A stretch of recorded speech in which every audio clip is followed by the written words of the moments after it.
Hello everyone, welcome back to Beyond the Veil Tarot and Astrology. My name is Candice Marie. Thank you for joining me. I'll be your astrologer this week, and this is going to be the astro weather for the week of June 15th through the 22nd, 2025.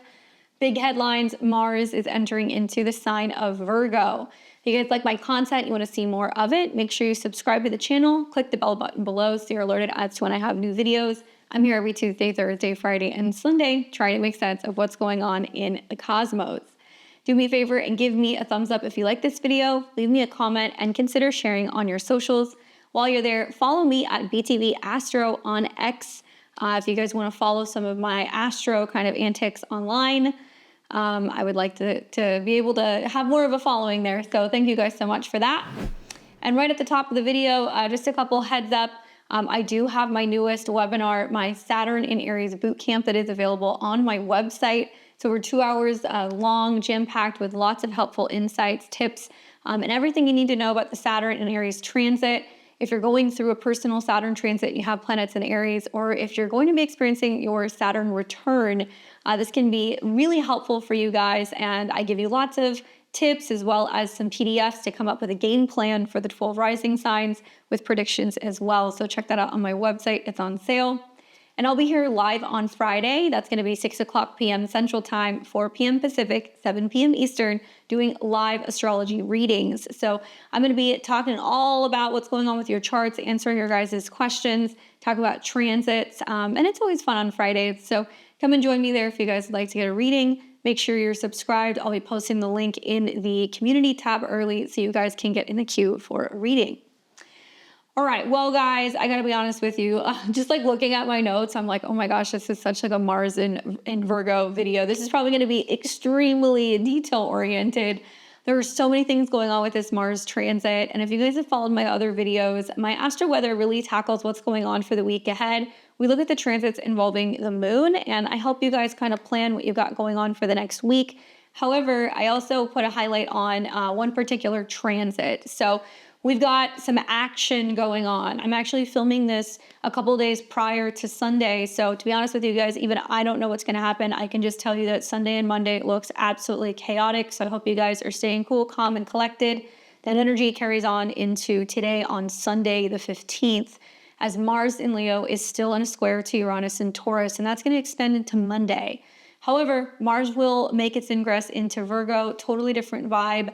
And we're going to talk a little bit about how to navigate that transit and what to expect, as well as the other transits throughout this week. So if you guys stay tuned to the end of the video, I'll take you through the 12 rising signs. I'll give you guys my predictions and thoughts on Mars going through the sign of Virgo, and I'll give you guys some insight on how to navigate that transit. But my, oh my, this is an action-packed week. From starting off with Mars square Uranus into, Mars moving into Virgo. We're going to see the summer solstice this week, at least here in the Northern Hemisphere. Obviously, some spicy squares and some interesting YODS that are going to be setting up as we see Mars move into Virgo and make aspects to Saturn, Neptune, as well as Pluto. So I have some thoughts on that as well. It's a spicy week. We're in for quite a dynamic ride, and I think you guys are going to see that starting on Sunday. So you have to let me know how you're feeling.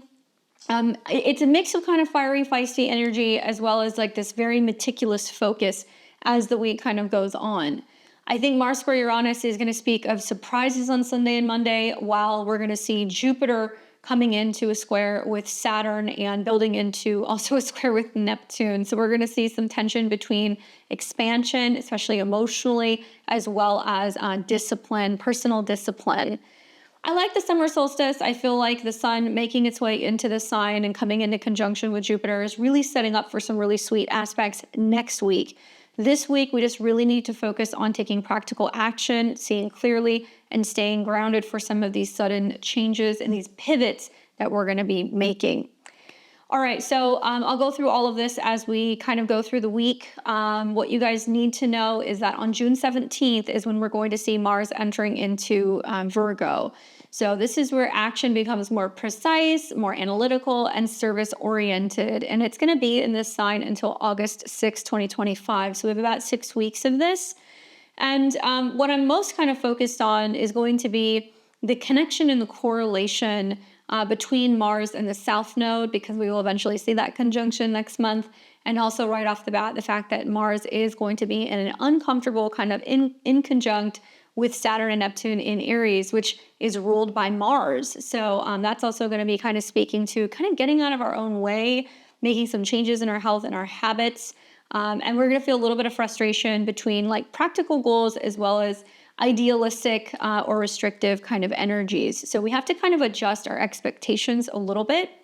And we'll kind of get through this as we kind of go through the video. I'll show you guys some of the most important dates. Equally, if you click the links below, you can find all kinds of information pertaining to this video. So if you want all of the transits that are all written out for the week, day by day, you can find those. I'll also put all of the important transits involving Mars and Virgo. You can also find my website there, as well as my book list if you guys have interest in some of the books that I use on the channel or some of the tarot decks and much, much more. So check that out. All right, so let's kind of move through this. Mars in Virgo. So starting June 17th, okay, in about 2 days, we're going to see Mars change signs. This is going to impact my Aries risings, my Scorpio risings the most, because you guys are ruled by Mars, as well as Virgo, Sun, Moon, and rising placements, because Mars will be kind of going through your sign. So definitely pay attention if you guys happen to have one of those three in your big three, or that's your ascendant sign. But in astrology, Mars represents the planet of action, okay? It's about desire, it's connected to drive, it's also about kind of putting pedal to the metal, and it governs how we assert ourselves as well as pursue our goals, and it's about handling or how we handle conflict. So its energy is generally pretty bold, competitive, and instinctual. Now, for me, Mars in Virgo means that Mars is going to be channeling this kind of fiery energy into something that's more Virgo-like. Precision, efficiency, and service. So I'm kind of expecting a laser focus on details over the next several weeks, productivity, as well as refining processes. And this transit really favors practical problem solving, but it can lead to over-criticism or perfectionism if it's left unchecked. I think we're going to be dealing with a little bit of that as Mars and the South Node meet next month, but between now and then, I think that this is a transit that's really going to be about work and productivity.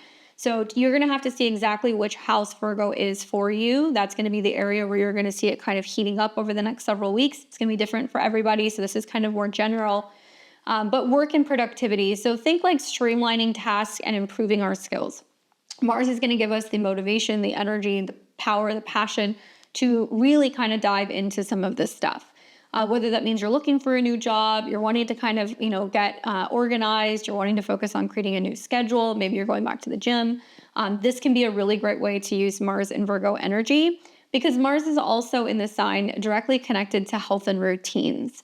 So things like fitness, but also diet, as well as wellness upgrades that we're going to be making might be something that you guys consider doing during this period, as well as anything relating to service or helping other people. Because Virgo does like to serve, it does like to nurture, heal, or take care of other people, and it does it in a very productive, kind of grounded way. I believe that this is going to give us more opportunity to focus on acts of kindness or potentially even volunteering. Now, the challenge here is that Virgo is generally a sign that is very changeable, it's mutable in its nature, it's connected to Mercury, so it's very communication and organization based.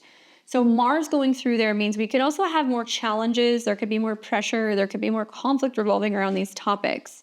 So watch out for nitpicking as well as frustration over feeling like someone or something is inefficient. We can definitely be more aware and agitated about things that just aren't working any longer. Now, my predictions are for the Mars and Virgo transit in a nutshell. On a personal level, I think a lot of people are going to feel very driven to get organized, to declutter, to perfect their routines. I think it's also great for health goals and work projects that might be taking center stage, but beware of burnout from overanalyzing, overworking, overdoing it, overstressing. These can be things that can kind of come up when Mars is in the sign. But globally, I'm expecting advancements potentially in healthcare as well as technology and environmental matters, because Virgo is an earth sign and it's connected to anything like nurses, doctors, the service industry, as well as anything connected to labor. So labor disputes might be a theme that we're going to see with Mars in Virgo, or critiquing, certain systems might potentially arise. And there's going to be more of a focus on reforming some of these things connected to health, as well as jobs. So we'll see that kind of come up out in the world. And I like to think in a sense of like archetypes. Like for me, when I look at astrology, I want to see the archetypes of planets kind of present themselves in the day-to-day. That's how I recognize what's going on with some of the transits. So what you guys are going to want to watch for is themes like precision in action. So I do feel like anything connected to focusing on details or achieving mastery or improvement is going to be a theme that's going to kind of come up. Being the best that you can be, right? Mars in Virgo, I think, is very much that. We might also see that there's going to be more focus on service-oriented drive. So Mars in Virgo's energy is often directed towards helping other people, or like I said, refining systems. So it's going to be about blending assertiveness with being humble and being there to kind of help other people. So we might notice that maybe other people are going to be feeling more inclined to want to be of service to other people, jump in and help, while others are, kind of noticing that the customer service industry is super frustrating. There could be more conflict with people while you're waiting in line, while you're hoping to pick up your food, or you just notice that there can be some tension in the workplace. That's something you guys want to watch for. I do like Mars in Virgo for more analytical passion. I think that unlike Mars in some of the fire signs, this placement really channels the passion through logic as well as planning and problem solving. So it's really strategic in a way. It takes its time. It really analyzes all of the details, and it comes up with like a long-term plan. And it's really great at creating solutions for problems, particularly revolving around scheduling, health, or work. Now, the potential shadow of this transit is something that you guys want to watch for, especially since the South Node is in Virgo. And the shadow for this could be like over-criticism, perfectionism, or like I said, burnout from kind of like relentless, tasks that are kind of coming up. And not really balancing the energy appropriately, and not knowing when to say enough is enough, or where we're giving too much, or where we're doing too much, or where we're worrying too much. So watch for that for some of you guys, especially if you have like Virgo placements, or if you have like Virgo in your sixth house. That could definitely be a theme for Aries risings. Now, the connection to the South Node is important because eventually at some point we will see Mars and the South Node come into conjunction, and it's going to happen right around 18, 19 degrees of Virgo. The South Node is going to amplify the Mars transit. Even though it's not conjunct yet, we're going to start feeling the themes of the South Node, which is like karmic undertones. So we might notice that, things from the past are kind of coming back up, past frustration, past, health-related matters, things connecting to people that we've worked with in the past, changes going on with our jobs or our schedule. And really the key here is to release something that no longer serves us, right? South Node. So I think Mars is kind of like the scissors that are coming in to kind of snip, or push us to kind of act on some of the past lessons and refine how we approach service as well as self-improvement. Now, there is an important connection here, and that is Mars is the dispositor or the ruler of any planet that's in Aries or Scorpio. So when we see the moon going through Aries or the moon going through Scorpio, it's going to definitely kind of kick up this South Node Mars transit. Equally, right off the bat, something you guys are going to see is when Mars moves into the sign of Virgo, it's going to start inconjuncting and quincunxing both Saturn as well as Neptune in the sign of Aries.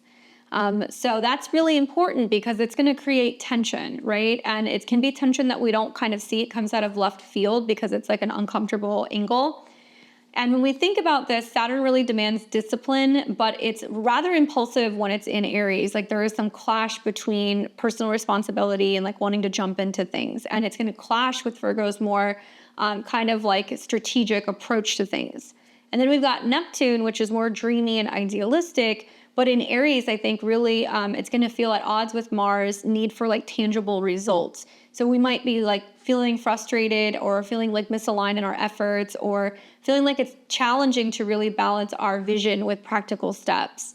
So when we think about it from the perspective of Aries, first sign, and Virgo being the sixth sign, the sixth house or the sixth sign represents accidents. It can represent trouble. It could represent overcoming issues with enemies. It could represent illness.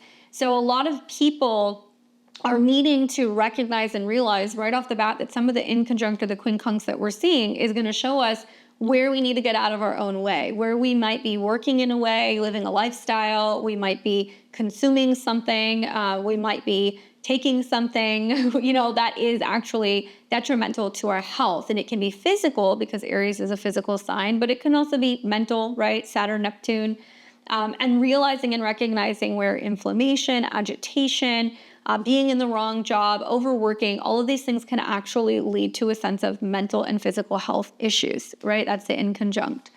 So watch for some of that energy right off the bat. I think the best way to work with Mars and Virgo personally for me has always been having a to-do list. Like I love having a to-do list when planets go through Virgo because it helps me feel organized.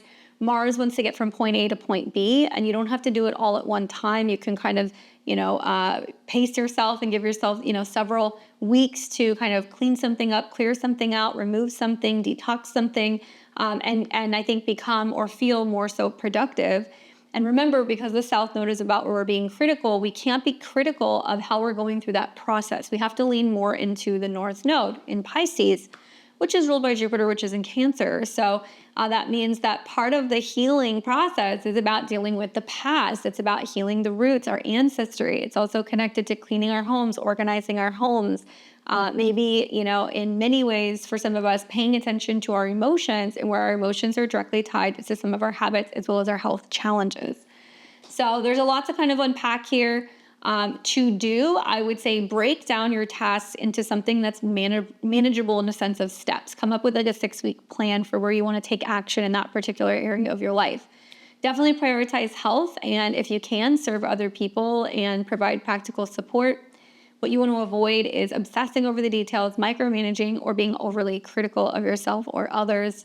And as a tip for you guys, channel this Mars energy into routines. So think like meal prepping, skill building, tackling your to-do list. All of these things are wonderful. And if you guys are serious about getting back in shape or getting into the gym or just starting a new health routine or habit, great time to be doing that. You might feel a little confused in how to start that right off the bat because of the aspects to Saturn and Neptune. But trust me when I tell you guys, you can get a lot of work done in this 6-week period. You can see a lot of results. It's definitely going to be beneficial. So I hope you guys work with it. Now, some of these transits that I'm going to be looking at are going to go beyond this week, but that's because I just want to make sure I touch on all of the most important transits during the Mars, kind of ingress and going through the sign of Virgo. Obviously, as many of you guys know, it's going to kick off with Mars coming into a square with Uranus. So I think there's something to be said about the fact that, Sunday and Monday, we see a lot of tension in the sky, all right? And Uranus can represent, just in a nutshell, collective. It could represent groups of people. It could represent movements. It can also represent anything where there's instability or there's volatility. Obviously, it's in the sign of Taurus, so it's going to be about financial matters, land matters, things connected to agriculture, things connected to money, as well as banking, physical things. And while this is setting up Sunday and Monday, something you're going to see is that the Aquarius moon is going to square Uranus, so it's going to create some kind of tension or conflict between, the future Aquarius and like collective movements, and where that tension is building and it's creating some friction in a physical or financial way. Then the moon will oppose Mars, okay, which is still in a square with Uranus. So Sunday into Monday is extremely explosive. We are going to see probably, I don't want to like add fuel to the flames, but we're going to see a lot of like disturbances over the weekend.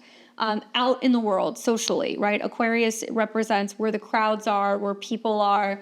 Mars is going to represent at that kind of turning point, that kind of critical, the most drama, the most feistiness, the most fierceness, and it's creating a very significant T-square. Now for the markets, it's a whole other thing. I think the markets are going to be a little crazy on Monday personally. But these are the same energies. If you guys have been following my videos for a long time, I talked about the Super Bowl parade that we had, I think it was like 2 years ago. And I was like, it's not safe this weekend. And we saw, unfortunately, there were people who were like attacked in a crowd. We saw these same energies happening around the time that we saw, if you guys remember that video where like that bull got loose at a rodeo and was like tearing through all this, like the stands and was like attacking people, very Uranus and Taurus. So whenever we see these triggers here, we see with the hard angles, like there's some kind of conflict or eruption that's happening out in the crowds. This is building up Saturday night, all day Sunday into Monday. So clearly there's going to be some kind of explosive events. I mean, obviously we know, over the weekend there is supposed to be a significant amount of protests and movements and things that are kind of going on. And I think it's going to be rather dangerous. So I know that this is going to be coming out on Monday morning. So I don't know what's going to happen, but I'm going to tell you guys, like, yeah, that energy is still kind of leading into Monday. And the fact that everything's going off with a bang right before we get to the 17th, when Mars goes into Virgo, Mars represents military, it represents men, it is connected to defenses, it's connected to weapons, it's connected to heat and speed. And while Mars is in Virgo, we're going to be looking at what's going on with Mercury.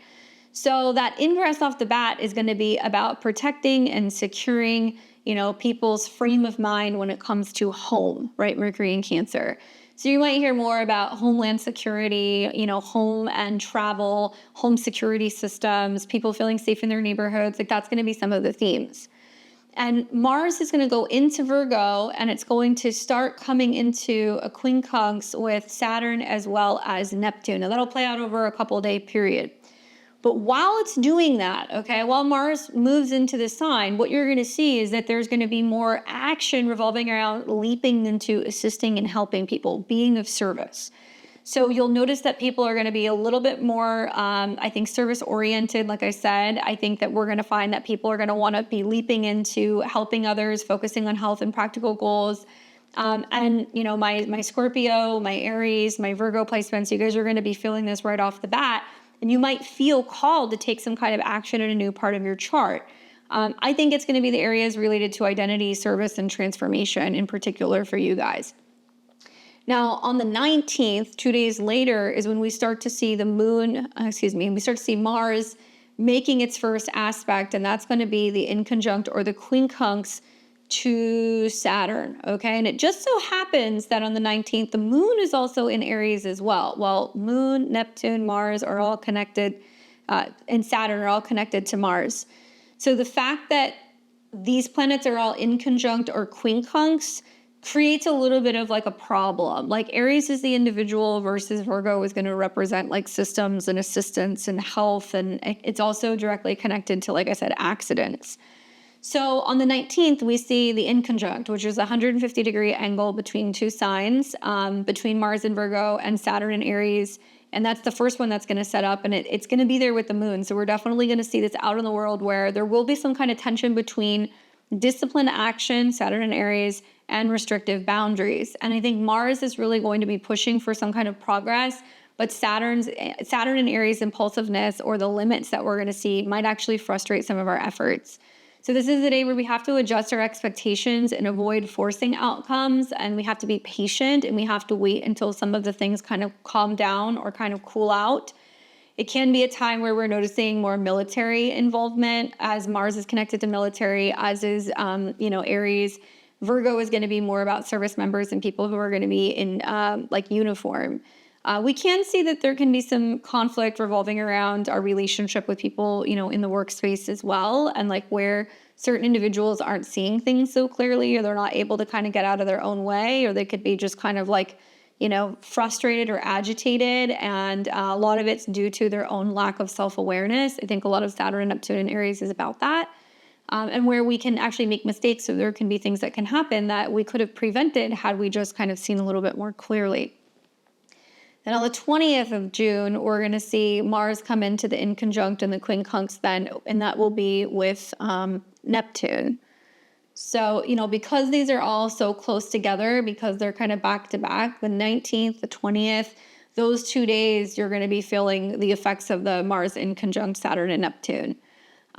Here, this is where I feel like Mars in Virgo is really bringing up the fact that Neptune and Aries is kind of muddying the water.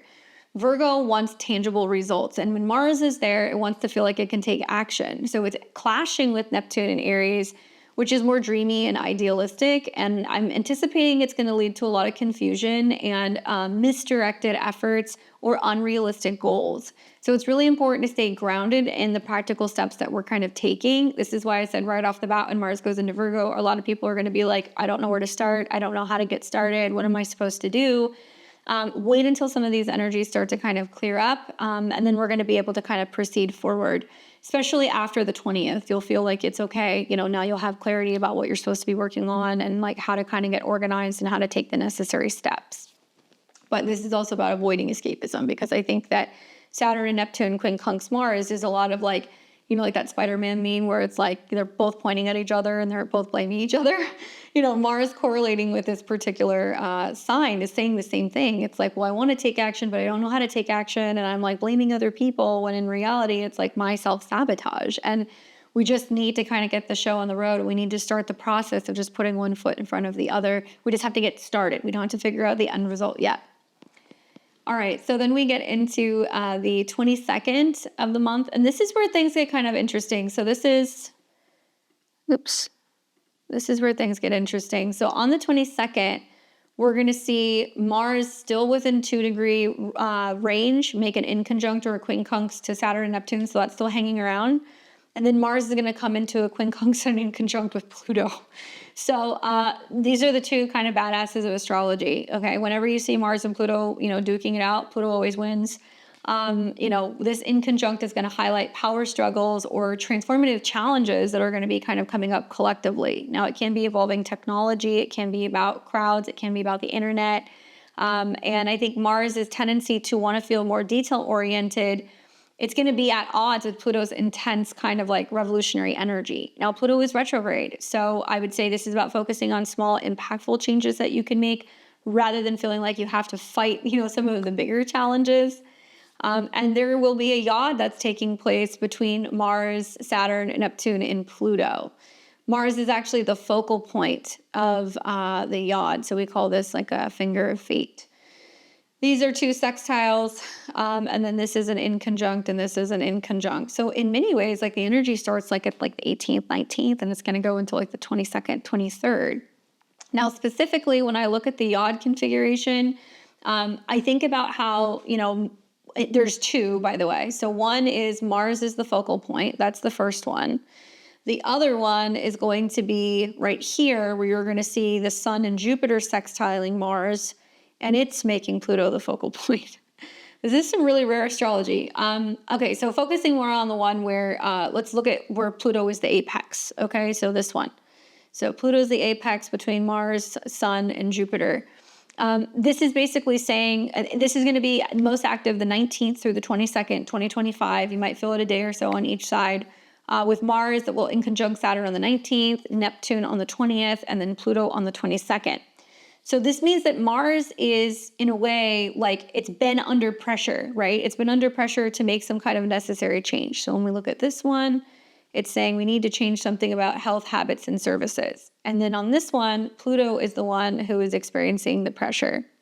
So it's not often that we see two YODs going in different directions. So it's kind of hard for me to kind of pick which one is going to be the strongest. Although I think that because Pluto is going to be like a stronger force, I think the Pluto YOD focal point is going to be rather significant.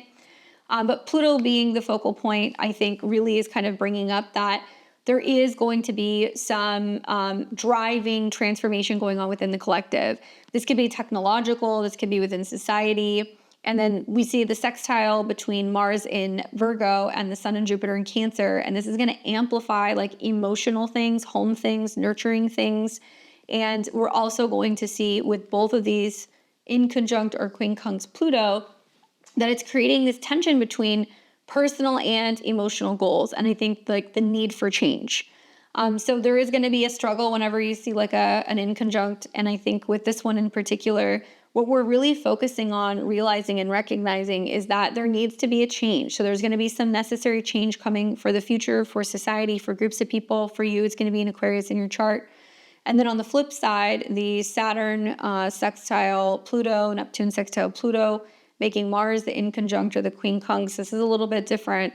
This is definitely putting more of an emphasis on the need to take action, being more precise, being more direct. It's also going to be, I think, dealing with personal boundaries.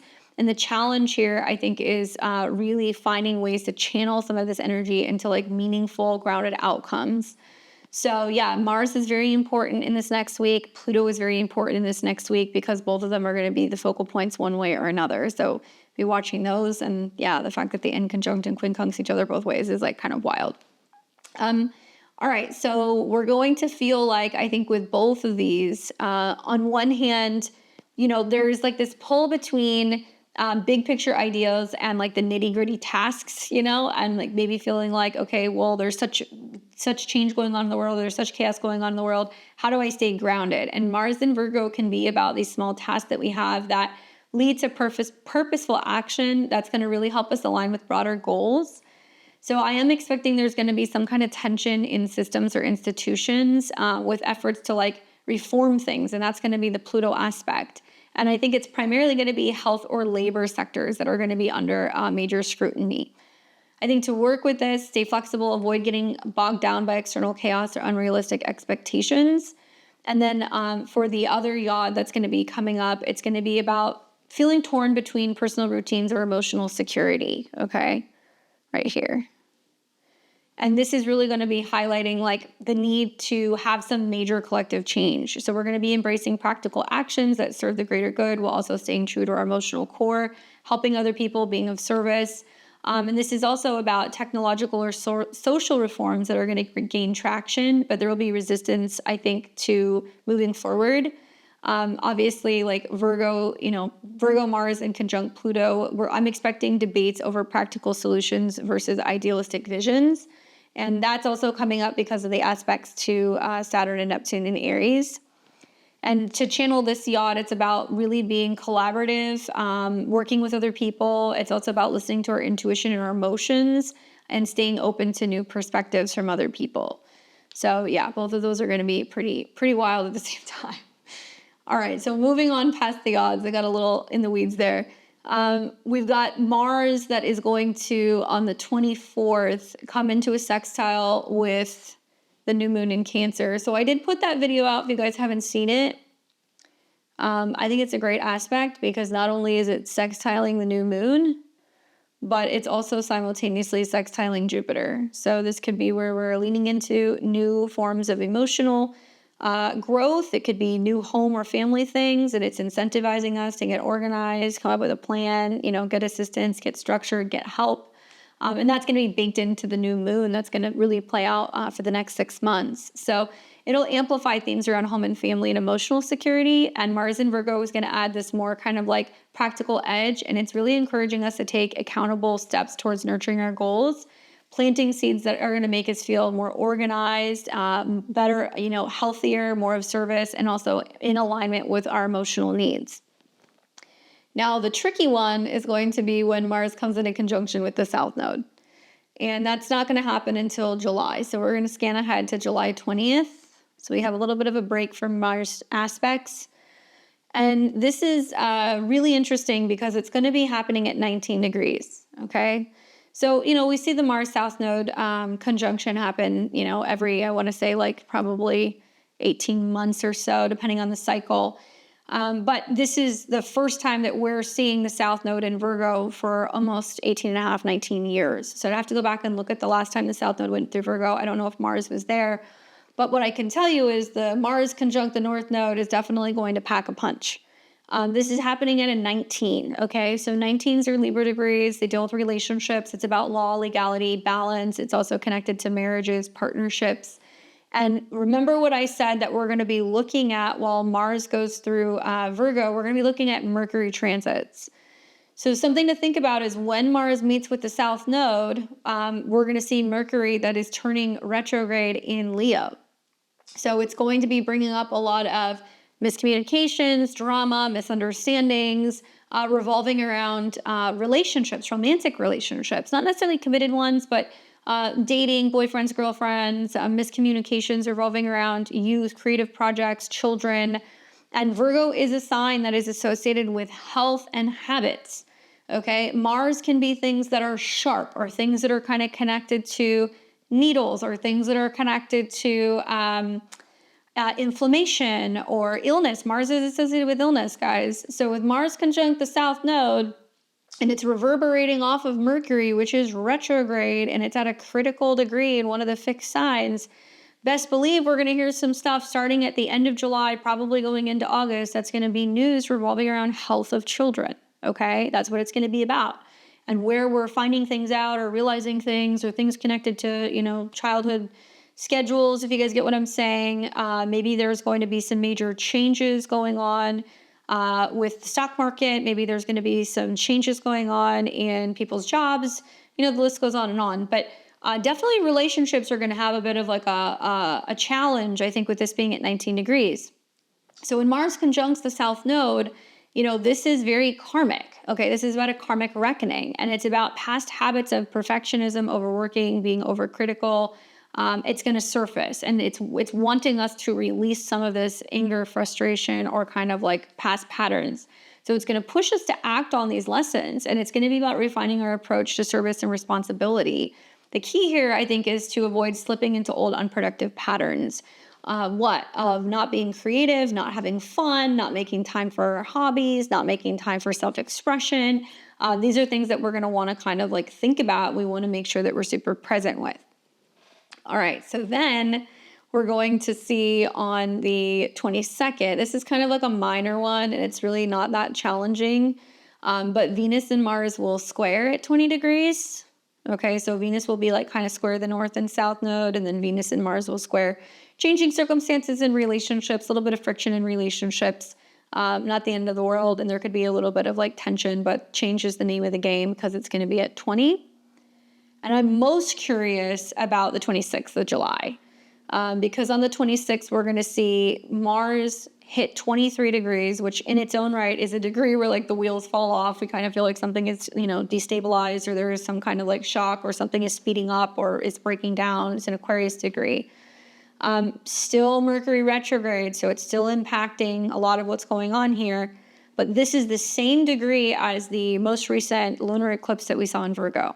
So on March 14, 2025, we had an eclipse in Virgo that was at this degree.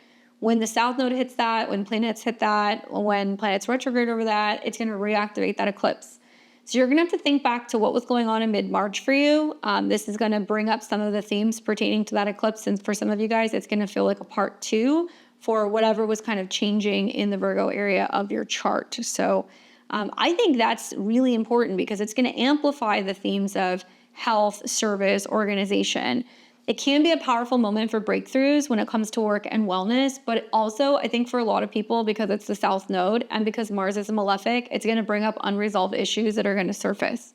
So with this aspect, you really want to act decisively, but also mindfully, and be mindful that there are some people that are going to be working out some frustration, some anger, some pent up things kind of underneath the surface, and it's going to be kind of boiling up. And then one of the last aspects we're going to see will be on August 2nd, and this is going to be when Mars comes into an inconjunct or a quincunx with Chiron. Another uncomfortable angle. Okay, interestingly enough, we have yet another YOD, so the moon will be in Scorpio, and it will also be inconjunct or quincunx. And that's going to be right on top of the same degrees. Okay, so change, transformation, purging related to Mars, bringing up awareness of what? Personal wounding. Like where people have been injured, where people have been hurt, where people have gotten sick, where people have been unaware of things that have impacted their health. Mars in Virgo, I think, is going to be a lot of environmental stuff. I think we're going to be hearing a lot of things connecting to, what's in food, what's going to be in the atmosphere, things that people are not aware of. And that's a lot of the inconjuncts and the quincunxes that we're going to see right off the bat, particularly in things connected to the food industry. So I'm anticipating more from like the FDA, where we're going to hear about what's being removed from food, what warnings are kind of going out, what might be, out environmentally that's impacting people. And the inconjuncts are going to represent times where we're becoming more aware of some of these things. However, the quincunx is definitely going to stir wounds revolving around identity as well as like assertiveness. So I think with like Virgo's critical edge, we might clash with Chiron's need to kind of heal something, which for some people can lead to self-doubt or frustration. And we want to use this to refine how we assert ourselves, and we want to focus on constructive self-improvement. I think that's the key with Mars and Virgo throughout the whole transit in general, in a nutshell. Even without all the inconjuncts and the quincunxes, it's like, rather than beating ourselves up, how can we actually kind of motivate ourselves and, encourage ourselves to be the best version of ourselves that we can be. And then finally, what you guys will see is Mars will then go into Libra. That's going to be happening on the 6th. So it will stay in the 6th. It will stay in Virgo until the 6th of August. So we have about 6 weeks. But just to give you a preview, and I have seen some people who have asked me in the comment section already about this aspect, we've got a debilitated Mars in Libra coming into an opposition with Saturn and Neptune. It's been my experience that 6th house or Virgo, whichever way you slice it, is kind of like where you're working out all of the kinks. Like there are things that we need to take care of. We need to work out. There's work to be done. There's things to organize. There's things to kind of heal prior to going into the 7th house or Libra where we meet other people. So a lot of us are going to be feeling like there's a lot of getting things organized in order, trying to get into better health and habits. And then we're going to come into, August when Mars goes into Libra and it starts to oppose Saturn and Neptune. We're going to go, I've been making all these changes, and now that I've made these changes, how is it impacting my relationships? How is it impacting my relationship with my spouse or my business partners, or how is it impacting the way that I do work with people, in a professional setting? And this is gonna really need its own video in its own right. But I think the fact that we're gonna see planets that are gonna be kind of hanging out right around the early degrees of the cardinal signs tells me that this is going to be the setup for what could be a lot of changes in relationships. And I think it's a lot of people that are going to realize this is not a healthy relationship I have with a partner. We've been trying to work through it, but we've hit this wall. And then we might see with the Mars-Saturn opposition, people might split. Or I've been trying to work through some issues in the workplace, and I've been, trying to do the best that I can, but I'm realizing this is just not a healthy environment for me. People are going to realize that there is going to be a need to kind of split, especially from things that they feel like are indecisive, fair weather, kind of flippant. So, relationships that have been kind of back and forth also can definitely be up for a turning point. So we'll talk about that as we kind of get closer. But certainly Mars in Libra does have a tendency to focus more on diplomacy. I feel like not this go around. Usually the focus is about relationships and balance. And usually when we see Mars leave Virgo and go into Libra, we're moving out of the cycle of intense practicality, when in reality, that practicality I think is going to serve us very well, especially considering knowing that it's going to come right into an opposition with Saturn and Neptune, where here you can overcome challenges with enemies. Here you have to deal with them outright.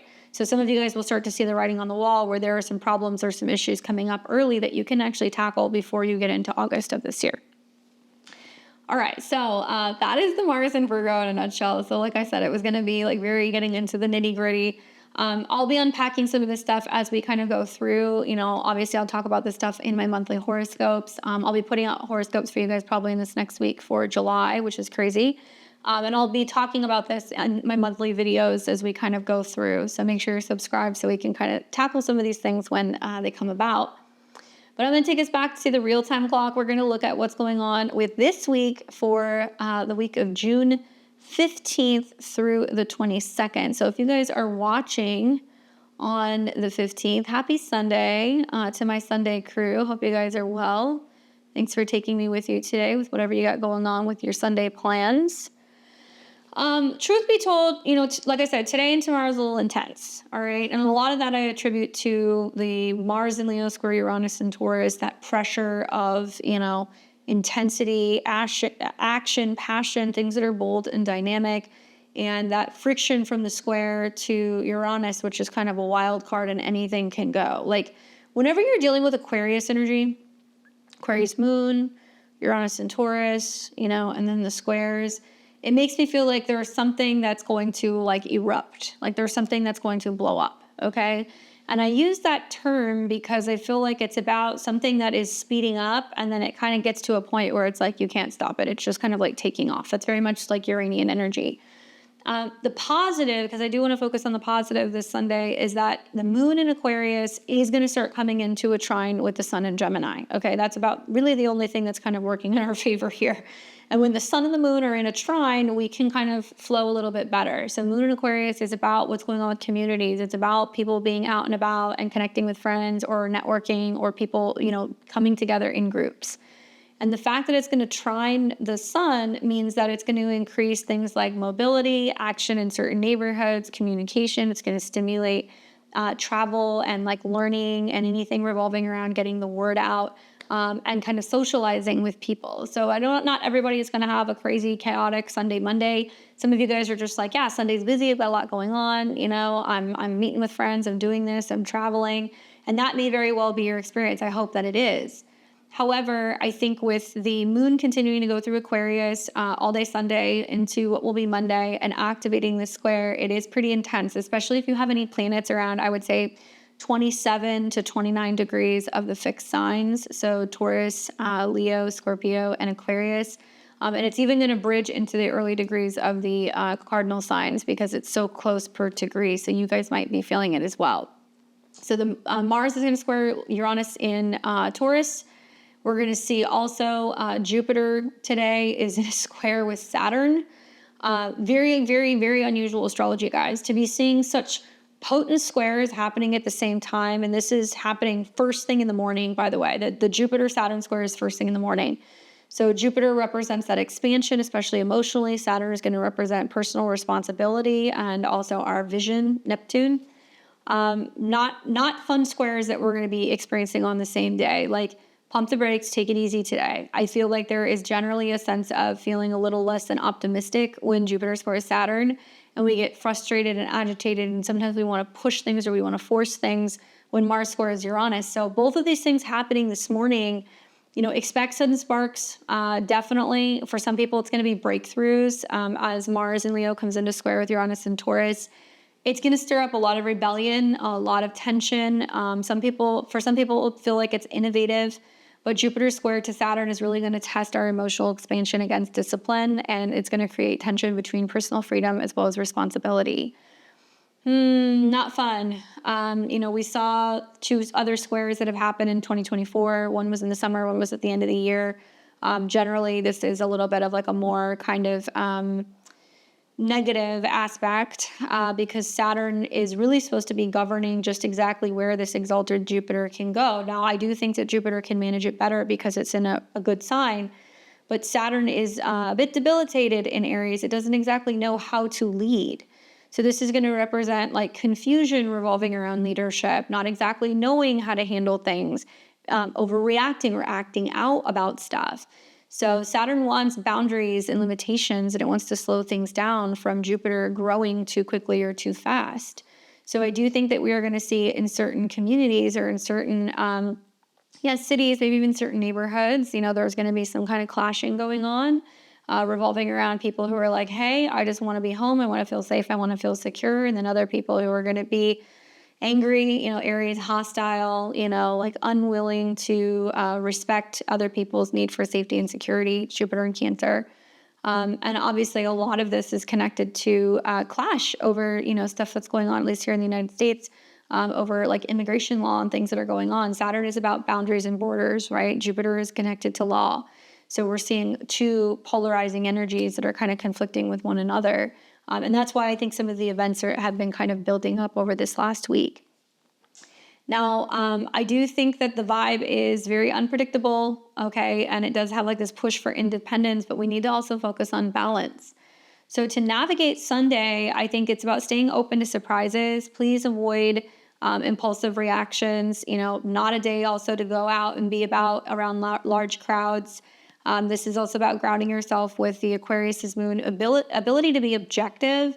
And I would use the sun-moon trine in the evening to align actions with personal goals. It's also going to be pretty decent for communication, pretty decent for planning. So if you need to plan a social gathering or a get-together, you can plan it. And that's going to be happening later in the evening that we're going to see that trine, okay? But really it's leading into Monday the 16th where this feels like a very chaotic Monday. I say this because the moon is in the later degrees of Aquarius. So here's where we were feeling the buildup into this T-square on Sunday, but now it's activating on Monday. And whenever the moon's in Aquarius, we're always looking at Uranus. So the fact that it's coming into a square with Uranus means that, because of some of the changing circumstances, the moon, when it comes to what's happening with the collective, it's putting pressure on Taurus things, food, finances, resources, agriculture, farming, food transportation. I'm looking at this and I'm like, wow, like if there are some places that got kind of hairy with some of the protests and things that are going on, you guys are going to see, they're going to go, we can't get food into a city. We can't get, products, safely or securely to a location. We may see more vandalism and like looting. I mean, those are the kinds of things that you see with these squares. So Monday morning, first thing in the morning, it feels a little chaotic. And obviously, like I said, I know this is not going to impact everybody. Some of you guys live in other countries. Some of you guys live in smaller towns. This is not everybody's reality, but you are going to see some of the craziness that's going to be kind of setting up with this particular square. And a lot of it's because planets are going to be hitting the final degrees here. So that's where we see like that peak point kind of pop up. So it's a rather intense morning. I'm Central Time, okay? So I don't know where you guys are. You might have to adjust your timeline. But for me, Central Time around 7 a.m. until it comes out of the square and the moon goes into Pisces, which is 2 p.m., that's where it's going to be the most intense, okay? And then the moon's going to shift signs and it's going to go into Pisces and things are going to calm down a little bit. Mars is still at 29 degrees though, and it's going to be there until the 17th when it goes into Virgo. But what I'm really looking at is a rather intense morning with that T-square that's going to be setting up, making Uranus the focal point. Then the moon's going to enter Pisces, and that's going to be happening in the early afternoon hours. And the good news is that the latter part of Monday looks a little bit easier to navigate because once the moon goes into Pisces, we're looking at Jupiter. And Jupiter is exalted, which is good.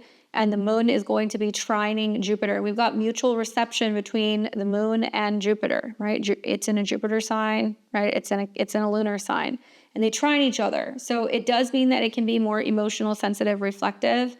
And things do seem to kind of ease up a little bit as we get into later in the day on Monday.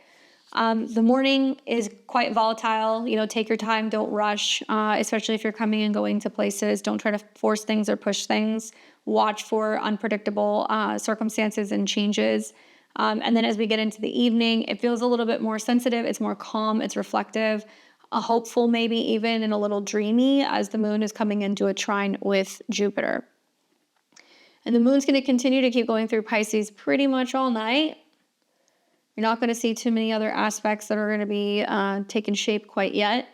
And then that's going to pretty much be most of Monday. So something that you want to think about is on Monday, especially in the morning, avoid arguments, okay? If there's any intensity or any standoffs or any, conflict that's happening, diffuse it, try to channel that energy into creative outlets and like really lean into the Pisces moon later in the day where you're going to have the opportunity to be more empathic, more nurturing, more emotional, good for emotional connections as well as creative projects. So we can really kind of wind down on Monday night and we can kind of get some peace after what feels like a crazy Monday.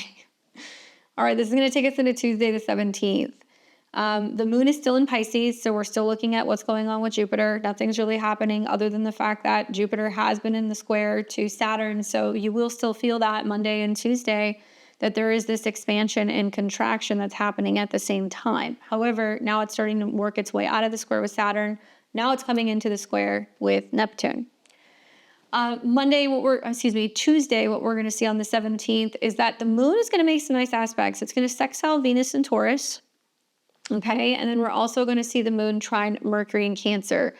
I actually like Tuesday for communication stuff. I think with some of the aspects to Venus, it's good for money, good for pleasure, good for relationships. With some of the aspects to Mercury, good for communication, speaking from the heart, being a little bit more emotional and available.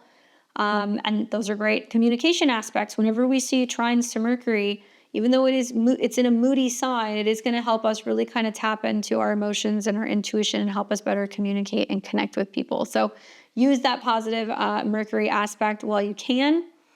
And then what we are going to see is on Tuesday morning, now Mars is in Virgo. Okay, so now we're spending the next 6 weeks focusing on getting organized, taking action, feeling like we can kind of be more productive and get some stuff done.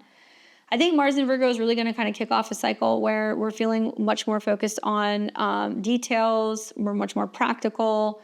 Maybe the Pisces moon, which is technically by sign in opposition to that, feels like it's a little uncomfortable, but it's not making an opposition right off the bat. It made its opposition when Mars was in Leo. So really, I think this is about feeling more focused on supportive aspects that are going on with Venus and Mercury, enhancing communication and relationships. I do think that this is also about flow and harmony with the moon in Pisces making aspects. And the vibe on Tuesday to me feels more productive and compassionate, and that we're blending our intuition with that Pisces moon with practicality with Mars in Virgo. So a little bit of a calmer day. I would say on Tuesday, it's about, starting to organize tasks or getting things in order. We're not going to take action yet because Mars is going to come into some uncomfortable aspects with Saturn and Neptune, but we can start the process of going, what do I need to tackle? What do I need to get done? And we want to use the moon's gentle aspects to connect with other people, to express emotions through art or conversation, business, learning, travel, all of that stuff. So pretty decent communication day that you guys are going to see on Tuesday. As we go throughout the day, the moon's going to keep doing its thing. It looks like it's going to pick up a sextile to Venus kind of later in the morning. And then it looks like it's going to pick up a trine to Mercury, and that's going to be happening right around the early evening hours. And then overnight, it's going to continue to keep going through Pisces as it's coming into conjunction with the North Node on the 18th. And that looks like that's going to be happening first thing in the morning. So on the 18th, we're going to see that Pisces moon continue to kind of move. It's touching on the North Node, so there can be some fateful things kind of happening very early in the morning. Also, dreams are really prominent when the moon goes through Pisces, especially when it's meeting with the North Node. So if you wake up on Wednesday, you had a really prominent dream, or maybe you have a gut feeling about something, or you're meditating in the morning, start your day with like a meditation or something to kind of get grounded and feel like you have some kind of information about how to navigate your day, because it's still trining Mercury, just to kind of feel like, like for me, I feel like with the North Node and the moon in Pisces, it's like, take time, 15 minutes maybe first thing in the morning to center yourself. You might pull a few tarot cards. Maybe you decide that you just want to kind of sit in silence. Whatever you want to do to kind of prep for the day, and that you're going to get some kind of guidance. It's a good communication aspect. Then we're going to see, after the conjunction that's going to be taking place, then we're going to start to see the moon get ready to change signs. Now, something else that I'm watching is, while the moon is in Pisces, Jupiter's at 2 degrees, Neptune's at 2 degrees. So Jupiter is now coming into the square with Neptune. So that's going to create some issues revolving around faith and belief, feeling like totally blindly optimistic. Anything is possible. We can make it happen. And it's happening at a 2. So this can be about money and resources and people being like very idealistic about financial things that are kind of coming. I keep telling you guys, with Jupiter square Saturn and Jupiter square Neptune, do not count your chickens before they hatch. There is a tendency to think, oh my gosh, everything's going to work out. It's going to be amazing. It's going to be great. Or can I do it? Is it going to work? Okay, it'll be fine. And then, we kind of realize that we get checked a little bit by the universe. I say that because you're going to see that kind of happening now that Jupiter's coming into a square with Neptune. You're going to feel that with the Pisces moon. Moon's going to keep going. It is going to now come into a sextile with Uranus at the late degrees, and this is going to be on Wednesday in the PM hours, early PM, and then the moon's going to move into the sign of Aries. Okay, so on Wednesday night, when the moon goes into Aries and it hits that 0 degrees, it's immediately going to be met with Saturn and Neptune, immediately going to be met with a square to Jupiter, which is going to magnify things, and immediately met with an inconjunct or a quincunx to Mars, which rules all this Aries. Holy cow. So on the 18th, Jupiter in Cancer square Neptune in Aries overnight. Moon's aspects, I think, is going to amplify in intensity. Maybe early on the day on Wednesday, the Pisces moon North Node feels a little bit more spiritual, and it feels a little bit more reflective and karmic. But as soon as that moon gets into Aries, it's going to be stirring up bold, impulsive energy. And it's going to clash with not only Mars in Virgo, with what do we do, how do we do it, but it's also going to be clashing with Jupiter in Cancer. So it's going to highlight tension between action and also home and family. So Jupiter square is going to be, I think, adding to some of the confusion. So second half of the day, like Wednesday night, my goodness, some of these squares and these inconjuncts are not fun. And 0 degrees is like the purest form of a degree. So it's going to represent like the most Mars and Virgo energy, the most Moon and Aries energy. And I think that this is where there's instincts and then there's planning, where we're doing something too quickly or not seeing something very clearly, or maybe not self-aware. And then, we're more accident prone. We're more prone to having health issues. We're more prone to having misplaced emotions and anger. And then we have some kind of conflict with someone. So I'll be watching to see what kind of happens on Wednesday night. It becomes very intense and emotionally charged. And I think that there is this push for clarity among the chaos. Mars in Virgo is like, I need to know what to plan on. I need to know what to be prepared for. And some people are like, I don't know. I don't know what's going on, you know? And this could also mean that there is some intentional confusion. There is some intentional disruption or something that's happening that can be really kind of like Saturn and Neptune in Aries could be making people fearful. It could make them doubtful. It could be making them agitated or confrontational, especially if they're feeling like threatened. So there's like a lot of provoking energy that's kind of here on Wednesday night. And I would say don't let other people get your goat. Try to focus on clarity. And if you're confused, don't rush things. Don't jump to any conclusions or assumptions either. And to navigate this, I would say, you know, in the morning, take time to reflect, do your meditation, get grounded. So you're like, okay, I'm going to stay kind of alert and aware and checked in and guided today. So that way, as we get into the afternoon hours, we are aware of what intentions we set, and we're also avoiding rushing into conflict as that moon enters into Aries and like triggers all of those aspects. Stay grounded to counter Neptune's fog, and watch for Mars's critical edge. This is going to take us to Thursday. So this will be the 19th. And when we wake up, that moon is still in Aries. It's now separating from Saturn and Neptune. It's also no longer squaring Jupiter, where it was, I think, overnight a little inflated. And now we're starting to see some other aspects that are kind of setting up here. So for the most part, the moon is pretty unexpected. Early in the morning, it was sextile Pluto, but it's not really going to be doing too much for most of the day. So what we're really focusing on then is Mars, because Mars is the planet that is connected to the moon in Aries. And Mars now is at 1 degree, coming into an inconjunct or a quincunx with Saturn. I think that's the big theme on Thursday. The Aries moon really keeps the energy feeling high and like productive and active, especially now that it's getting out of that kind of conjunction to Saturn and Neptune. But there's also this sense of feeling disconnected because it's not aspected. And it's offering space for independent action. Meanwhile, Mars in conjunct Saturn will create friction between practical goals and restrictive boundaries, testing our patience, okay? How? Well, personal patience, personal schedule, personal health changes, and then Mercury is tied to this as well. And honestly, Mercury is not in bad aspect. Mercury is coming into a trine with the North Node and a sextile with the South Node, so it's about listening to our gut, our intuition, and our emotions. It's also slightly sextile Venus, so you know, communicating and being grounded and paying attention to our emotions and not like lashing out. Because I think a lot of people will lash out with all of this Mars Aries energy, and they're not going to know where it's coming from. And it's because maybe they haven't eaten, they haven't slept, you know, they haven't had any rest. They are stressed out about something. They need some downtime. They need some comfort. It all comes back to this like Mercury sextile Venus. And I feel like if we're paying attention to our emotions and recognizing where some of this stuff is coming from, we're less likely to kind of take it out on other people. So on the 19th, you know, for me, it feels like there's some friction, you know, and we're feeling a little restless, maybe a little introspective with Mercury coming into a trine with the North Node. And there is a need for adjustment because we're seeing so many kind of inconjuncts and things that are kind of going on. To navigate on Thursday, I would say the best advice I can give you guys is, you know, use the unaspected moon really for solo reflection. Know that because the moon isn't really unaspected, we're not going to get a lot done. And we want to avoid pushing against Saturn's limits and focus on small practical steps with Mars and Virgo. So this is where when Mars is coming into the inconjunct with Saturn and Neptune, it's like, I need to do something, but I don't know what I'm supposed to do. What am I supposed to do? Oh, Mercury is connected. Rest.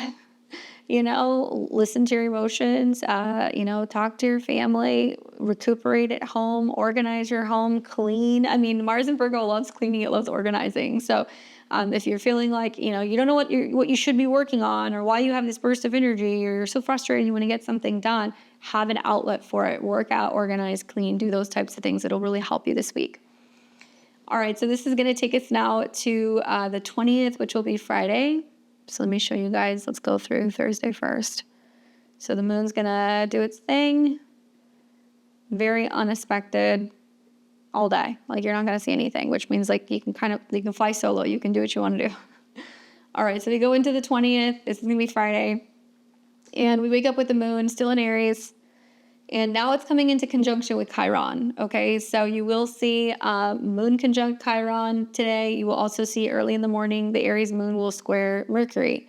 Unless you're an early riser, the moon Mercury can definitely create some communication issues, but I feel like it might hang around most of the morning, where the moon in Aries wants to do its own thing. It wants to have independence. It does not want to be told what to do. And it's also very reactionary. So we might be emotionally reacting to, home and family changes, communication with relatives, things going on with home, with property, and experiencing some wounding, moon Chiron stuff. Okay, so we're going to see the early morning Mercury square the moon, and then we're going to see later in the day the moon conjunct Chiron.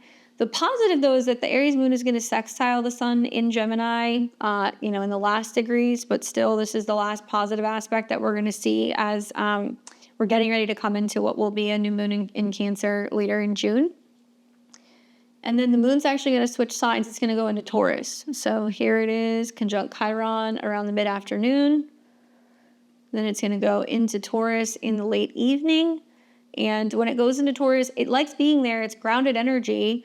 We've got some pros and some cons. Probably the pro is that off the bat, the moon in Taurus is going to trine Mars. So depending on where you are in the world, there's definitely going to be a vibe shift that's going to be happening on Friday night. When the moon's in Taurus, look, we want pleasure, we want security, we want to feel comfortable. We also want to focus on pleasure, on romance, on things that taste good, feel good. It's also about like money and resources. So having the moon in the same sign as Venus in its domicile is like actually a setup for saying things are actually going to get a little bit easier right when we're getting into like Saturday and Sunday for the most part.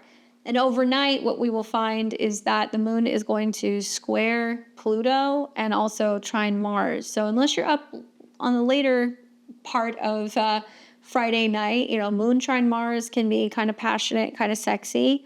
And then the moon square Pluto obviously is a little intense, but this is going to be happening in the overnight hours for most of us. So for me, Friday the 20th is definitely about healing. It's also about grounding our energies as that moon's going into Taurus. And it's a mix of sensitivity with like determination. So watch for that as well. I think the Taurus moon is going to be supporting like practical action, especially because it's going to trine Mars in Virgo. Though Pluto square is going to add intensity overnight. Now, Mars is also quincunx and inconjunct Neptune. That's something else that you're going to be seeing happening on the 20th. And that's a lot of like, what direction am I going? What am I doing? What's happening? What's the purpose? And because Mars is connected to Mercury, I've been saying for some time, I'm like, I think there's going to be more news revolving around home, property, and real estate stuff. I think we're going to be hearing about some significant changes happening with home values, with property values, with the market. And it's not necessarily good. I mean, I think Mars, quincunx, Saturn, and Neptune could be a lot of people being like, realizing and recognizing like, oh, it's going to take a lot more work to, fix up my home or to sell my home, or, it's going to be harder to kind of compete with other homes that are on the market, because this can definitely represent competition. But on the other hand, having Venus in Taurus and, planets that are making aspects to the fourth house or Cancer can be good for some individuals who are like, yeah, my house is ready to go, or we've made the improvements, now we're ready to make a sale. Virgo is literally about like the help, right? So whether it's, people who help run your business or work for you, it could be people who help cook or clean, service industry. So think of like beauticians, people who are also connected to health and wellness, and anybody who is willing to provide services. So I think that it's going to be a very busy time for people in the service industry.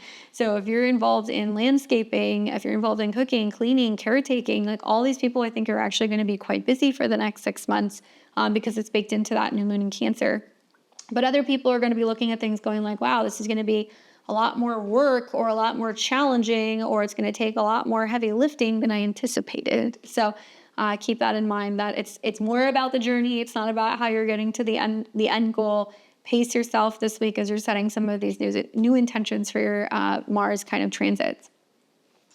All right, so basically Friday, what you guys want to focus on is just addressing emotional triggers that come up in the morning. And then when the moon goes into Taurus at night, it's going to stabilize things. But I think also it's important to really kind of clarify some of your intentions on Friday. So that way you're not falling into the trap of illusions or, hoping or praying that certain things are going to work out without kind of taking the necessary actions. Like I think with like Mars conjunct Neptune, I've observed some people that are like, they'll cut corners or they'll be like, oh, it's gonna be easier to do it this way. And like doing so could actually create more challenges or hurdles in the long term. So don't take the easy way out on Friday.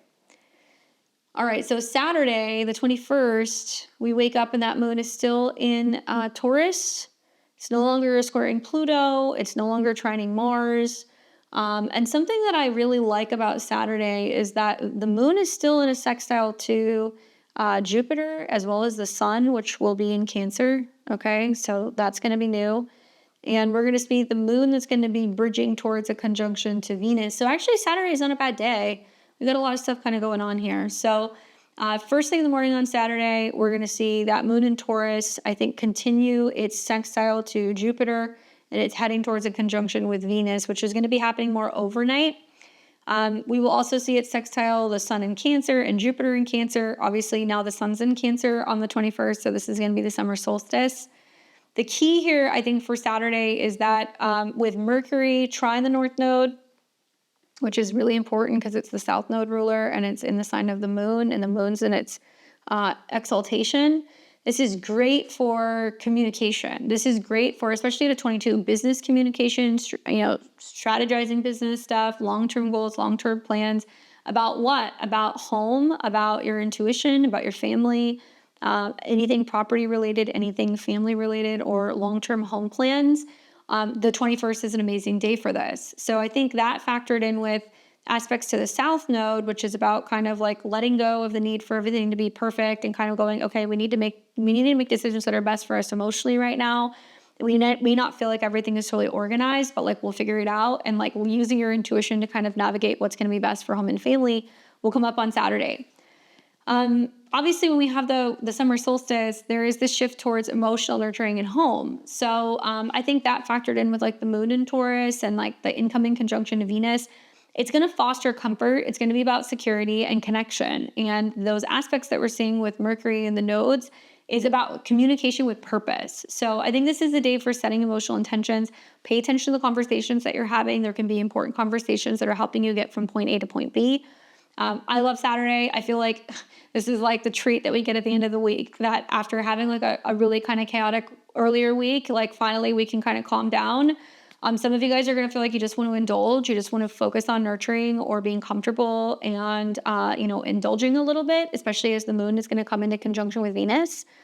So I love this. I love this for cooking, being home with family, doing some luxury, spending. It could be great for beauty and anything in regards to fine foods, fine wine, like good company. Like Saturday night is such a beautiful night with the sextiles that we're seeing and also some of the conjunctions to Venus. So do something on Saturday night is really what I recommend, whether it's a home cooked meal or you decide that, you want to treat yourself or you want to, go and have a fancy date.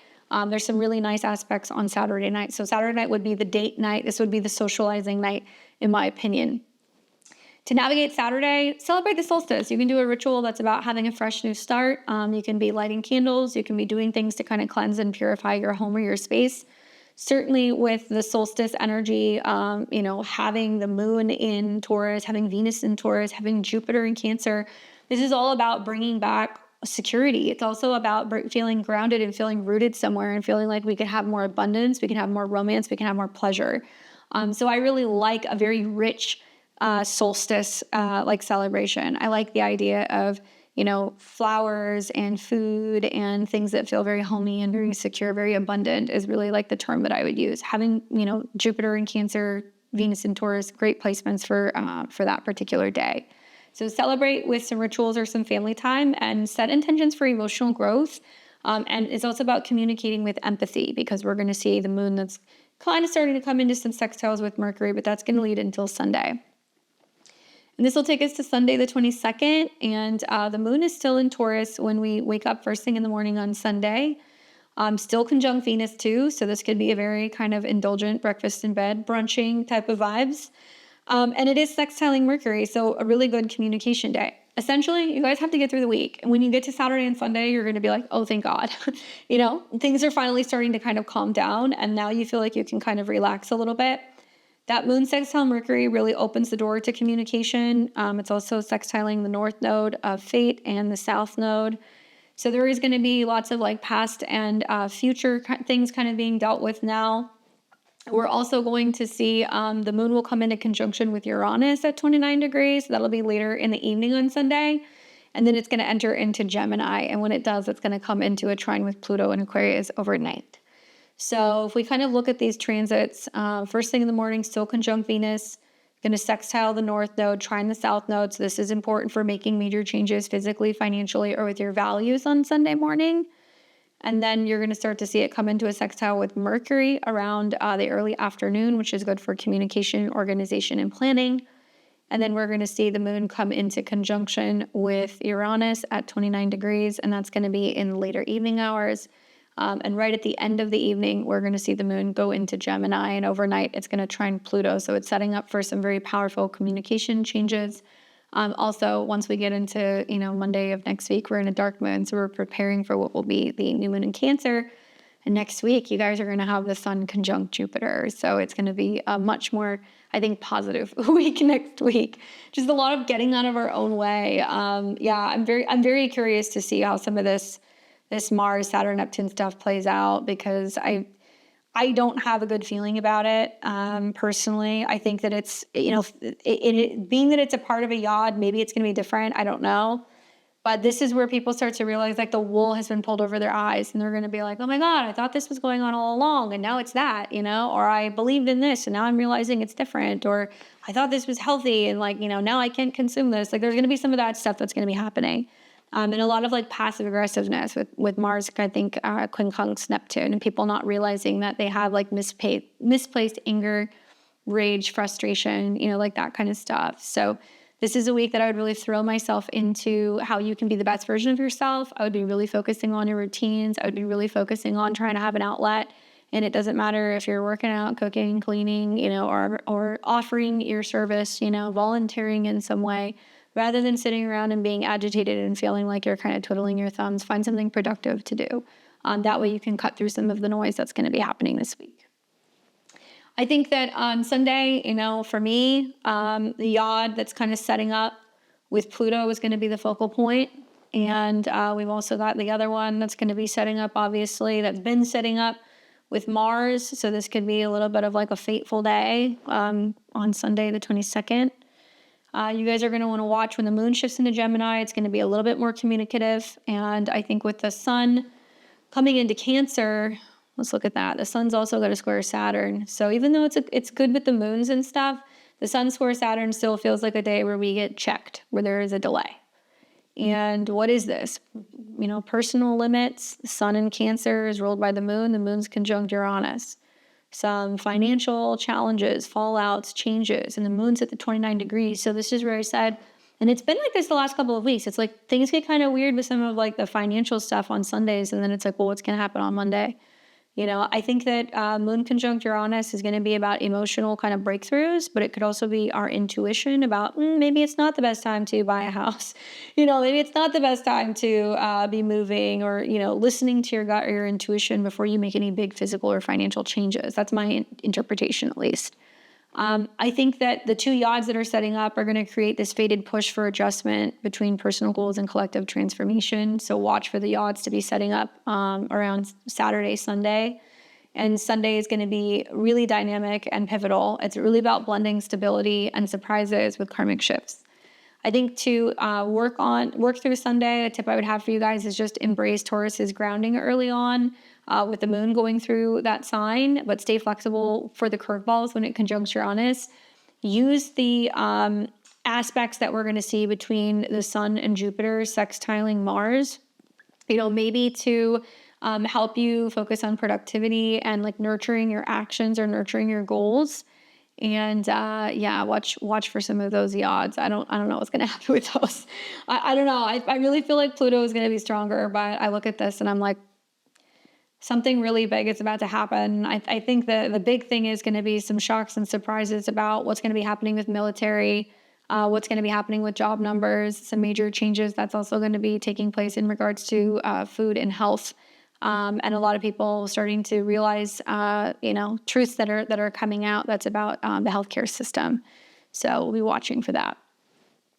All right, on to the 12 signs. So let's take a look at where Mars is going to be moving through the sign of Virgo for the 12 rising signs. I love to show you guys where this is happening. Let's put it on the day where we have the sun, the moon that's going through Aries, because I feel like this is where some of the triggers are going to start around the 18th. So it will be on the 17th that Mars will go into Virgo, and it'll be there until about the 6th of August. So you guys have 6 weeks to kind of work through this transit. But as you guys know, I'm a Western astrologer, so I like to use a Western astrology system. For the purpose of my presentations, I show you guys the transits from the whole sign chart. And if you guys want to use the whole sign chart, it'll work because Mars is going to be ingressing at 0 degrees. Otherwise, if you're a Placidus user, you're just going to have to see, well, where is 0 degrees of Virgo in my chart? You might have to listen to more than one sign. Listen to your rising sign first. That's going to show you in zodiacal order which house Mars is going through. The house is the area where you're going to see things kind of picking up speed and momentum. Maybe dealing with the past, maybe taking action, maybe getting organized. It really depends. And then also listen to your sun sign and your moon sign. It can be really beneficial to listen to all three of them. You'll get a little bit of information from all three, but I think the most important one is definitely your rising sign. Now, as a reminder, if you happen to be an Aries, a Scorpio, or a Virgo rising, this Mars and Virgo transit is going to be impacting you the most because it's either your ruling planet that's moving or it's going through your sign, Virgo. I'm going to be focusing on the house that it's going through and talk about the influencing kind of energies. I'm going to talk about the fact that, it's connected to Saturn and Neptune in Aries in your chart. And I'm going to talk a little bit about where to take action and what to watch for the 12 rising signs. I'm going to be starting first with my Aries rising. All right, Aries, what's going on? Your chart ruler is on the move. So as you know, Mars rules your chart. So wherever Mars is where you are. So Mars is now moving into a new house. It's going through the 6th house. The 6th house is related to work, health, and your routines. Mars rules the 1st house, but it's also connected to the 8th house of transformation. So as for what you should be expecting throughout this transit over the next couple of weeks is really this drive that's going to kind of show up to really optimize your work and your health routines. There might be more intense focus on self-improvement or on shared resources. What you want to watch for is overworking or stress-related health issues that can arise. To maximize this transit, I really recommend creating efficient schedules, prioritizing your wellness, and tracking your debts, or also, doing some deep emotional work. Psychological work, therapy, healing work can be really beneficial as well. Since Mars is the ruler or the dispositor of Saturn and Neptune in your 1st house, it can quite literally mean that you're like, I'm feeling under the weather, I'm feeling depressed, I'm feeling a little lost. I'm kind of confused. What do I need to do? What am I working for? What is my purpose? I would say jumping into being of service, looking for work, prioritizing your health routine, and staying busy and in bettering yourself. I think if you get moving, you're going to feel better. That's really what I think. And I would just also say, don't expect answers right off the bat. I would say that to anybody, but especially Aries rising, because there is this sense of not knowing how to get started. And I would say, part of having Saturn and Neptune is about reimagining a new identity or a new career direction, and learning not to let workplace drama or stress, influence or impact your physical or your mental health. So it's about creating habits that you can kind of combat that. Okay. Good luck, Aries. Let me know what happens. We've got Taurus and Taurus rising. You're going to be experiencing Mars's transit going through the sign of Virgo in your natal 5th house. So it's going to be moving through your 5th house of creativity, and it's connected to romance, creative projects, children. Mars obviously rules your committed relationships in the 7th, and it's also connected to your 7th house, which is your subconscious. So Mars coming into the 5th house, this is a great transit. It can be really good for passionate, creative projects, romantic pursuits. What it can show up as, though, for my Taurus risings is hidden tensions in partnerships or conflicts that can surface, especially just drama that's not necessarily in relationships, tension revolving around children, self-undoing patterns that can kind of come up in your romantic relationships, where kids or, children are kind of driving you like a little batty or a little bonkers. But I do feel like this is really good for hobbies, especially hobbies that require a lot of detail. So think of like puzzles or like painting or like stitching or sewing, something that you're doing and something that requires a lot of work, which could also be like a relaxation kind of project or a hobby that you could do. For my Taurus risings, I would say just watch for impulsive risks that can kind of come up. Gambling, taking risks with finances, risks in love, or being overly critical maybe of children or partnerships that can come up during this transit. To maximize this Mars and Virgo transit, I would say channel these energies, like I said, into art or hobbies, being more playful or more spontaneous in relationships, and reflect before acting in relationships because there can be a little bit of drama. All right, good luck, Taurus. Let me know what happens. We've got Gemini and Gemini rising. You guys are going to be experiencing Mars going through the sign of Virgo in your natal 4th house. The 4th house deals with roots, home, family, property, and parenting. Mars is directly tied to your 11th house of friends, networks, and goals, as well as your 6th house, which deals with work and health. Okay, so I tell you guys this every time because this is like my little like technique for Mars in the 4th house. Have a to-do list, Gemini, trust me. Because if you don't have a to-do list while Mars is in the 4th house, there is usually some kind of disturbance or some kind of conflict or some kind of issue at home. So just something to kind of think about is like, this is a wonderful time to clean, organize, declutter, maybe even create a fitness space or create a workspace at home. Okay. Because that's tying in the energy of your 6th to your 4th. What you're also going to want to watch for is just, energy that's like really connected to things like renovations or maybe building or like moving house that can happen. And also community or work projects can gain traction. What you want to watch for is family disputes or overdoing domestic tasks. So it's one thing to organize. It's another thing to be like driving yourself crazy, trying to clean or trying to kind of like host too many people at home. And I would say to maximize this transit, definitely declutter your space, strengthen your family bonds, and streamline any group efforts, especially if there's something you have to get done at home. Friends or allies might be willing to step in and help you with this process of some changes going on in the home front. Good luck. We've got Cancer and Cancer rising. You guys are going to be experiencing Mars going through the sign of Virgo in your natal 3rd house. The 3rd house is all about communication, learning, siblings, vehicles, as well as your neighborhood. I think with Mars going through this part of the chart, it's really about speaking up. It might be putting an emphasis also on your 10th house, which is your career and your professional life, and your 5th house, which is going to deal with creativity and self-expression. So when Mars goes into the 3rd house, watch your speeding. You can definitely drive a little faster than usual. You might be a little bit more impulsive or bold when it comes to communication or learning pursuits. Sometimes there is themes revolving around career or creative projects that are going to demand more precision, especially if you're working in communications, media, or if you have to set up social media or websites. Watch for harsh words or overanalyzing ideas, tension that can definitely come up with younger people, particularly children, romantic partners, or younger siblings. And this can also be bringing up themes revolving around writing, speaking, or studying with focus. And it's great for pitching ideas confidently. Just avoid like nitpicking because there can be some like nitpicking or kind of critiquing or criticizing or feeling critiqued or criticized by people at work. I like this transit for a lot of you guys if you need to start getting active on social media or if you need to create a blog or if you need to create a website or something like that. Take your time, spread it out over a period of time where you're coming up with like a content schedule routine, especially because it's going to be making some aspects to Jupiter in your sign. So it's really going to help you when it comes to creating a schedule or feeling heard or getting any kind of traction with like marketing. So this is only the beginning of this transit to kind of get the show on the road with some of that stuff. Also, take it easy this week as you're going through Jupiter square Saturn. It's important to stay optimistic in the face of some of the changes that are happening in the professional world. Good luck. We've got Leo and Leo rising. You guys are going to be experiencing Mars going through the sign of Virgo in your natal 2nd house. 2nd house deals with finances, values, resources, what you consume, what you eat, your spending power. And Mars is directly tied to your 4th house of home and family, as well as the 9th house of traveling, education, and your beliefs.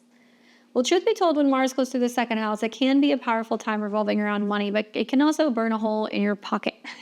So be mindful of expenses and spending, especially knowing that Mars is going to be coming up on the South Node, which can represent some kind of loss or maybe reconnecting with something that you thought you lost or getting refunded revolving around travel or education, but that's more next month.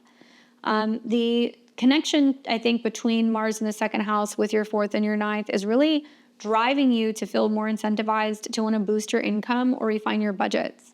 So this can mean home or belief systems might shift. What you want to watch for is definitely overspending and also sometimes having rigid views revolving around travel or education. And to maximize this transit, it's about creating a financial plan, reassessing your values, and exploring new perspectives. Many of you guys might benefit from learning more about how far your money might go living in a foreign place. It might be about investing in education or anything revolving around property or real estate. Just like I said, be careful with some of the spending and the expenses that can kind of come up here. Considering you are going to see a Mercury retrograde in July while Mars is going through this part of your skies. It can mean that, you're realizing you need to reel it in when it comes to your expenses or your spending, the second half of next month, or that something you've purchased or that you have that you've gotten, you might decide, okay, I don't want it anymore. I don't want to spend this much, or I want to return it. So if you guys make any major purchases during this time, make sure they're refundable. Make sure you keep the tags on it. Make sure you have your receipt because it's going to come in helpful next month. Okay. Good luck. We've got Virgo and Virgo rising. What's up, Virgo? Mars is going through your sign, which is pretty powerful in the first house, if I say so myself. Mars is directly connected to your communication and anything revolving around your mind or learning, siblings, or traveling. And the 8th house, which is obviously all about change and transformation. So as Mars goes through the first house, it's very much about your personal identity. The first house is what you do first thing in the morning, so as soon as you get up. So I recommend getting up, biking, going for a walk, doing some journaling, or focusing on transformation or listening to something that's really going to be helping you emotionally or psychologically. Therapy, meditation, this kind of stuff can be really great for getting your goals in order and seeing much more clearly and knowing exactly what you're wanting to kind of tackle for the day ahead. I also feel like this is about a surge of personal confidence and feeling like you have more energy or you're willing to take the initiative. If you guys dive deep into transformation or bold communication, you're going to make the most of this transit. Just watch for feeling like a little bit of a perfectionist, especially with yourself. Some of you guys might feel like you're coming on a little too strong, especially with communication. And it might mean that communication is a little tense, but you're learning how to kind of change and transform the way that you communicate or express yourself. And I think to make the most of this transit, to maximize it, it's about really embracing your assertiveness and refining your image and tackling intense conversations, maybe being a little bit more physically active if you can. I think physical activity is important, especially because Mars is going to be the focal point of a YOD on your ascendant to Pluto and Saturn. So you might recognize or realize that either therapy or physical fitness can really help you kind of channel some of your feelings so you don't feel like they're like all kind of pent up. And at some point down the road with this transit, you are going to see that Mars is going to meet with the South Node. So it's going to be about undergoing some period of just needing to really adapt and release and let go of things. And I think it's going to be old identities and versions of yourself, especially with Saturn and Neptune being in your 8th house. Virgo, let me know what happens with this transit. I'd love to hear more. For Libra, Libra rising, you guys are going to experience Mars going through the sign of Virgo in your natal 12th house. Obviously, the 12th house is hidden places, spaces, so it's subconscious, it's healing centers, it's behind the scenes, it's your bedroom, anything kind of connected to your private space. And Mars is directly connected to relationships, partnerships, and allies, as well as money, finances, resources, and security. 12th house is hidden enemies. And the truth is, Libra, is that this is definitely going to be a transit where, there is this inner drive to really focus on healing and reflecting. But there can also be some relationship or financial tensions that can kind of bubble up.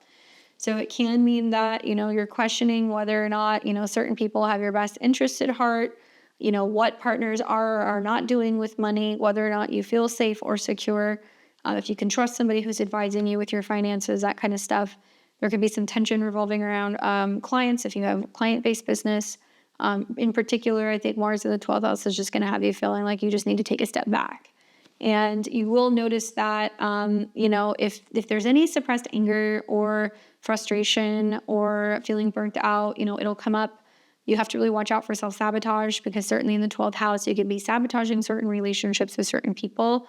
And there could be some drama that can be coming up that has been kind of floating around that you're just now kind of like tuning into.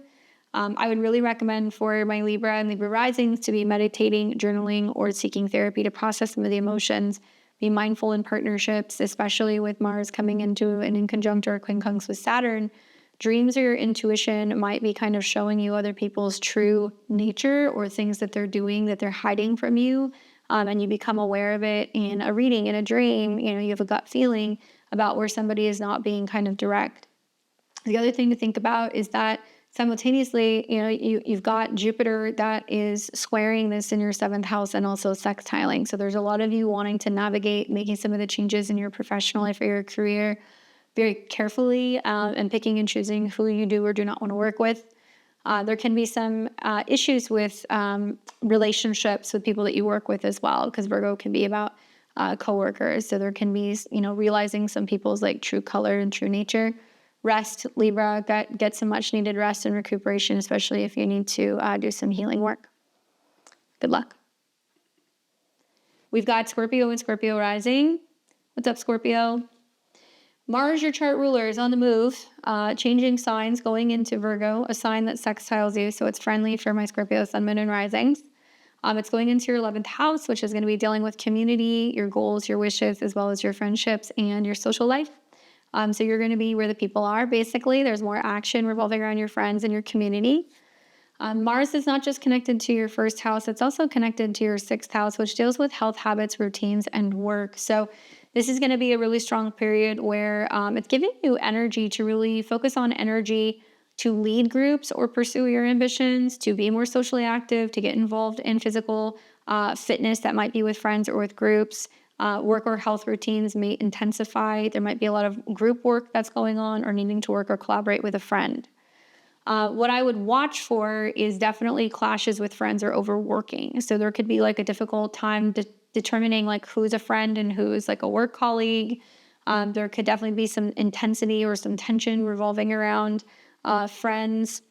Obviously, like Mars in the 11th house wants to quickly jump into socializing and like doing things, but it's going to inconjunct or quincunx Saturn and Neptune right off the bat. So it means like, well, how do I socialize or go and do things with this amount of work that I've got on my plate? How do I make time for friends or for fitness or for wellness? How do I socialize if I'm no longer drinking or smoking, or if I've given up certain bad habits, or if I'm really committed to making sure I'm getting a solid sleep routine?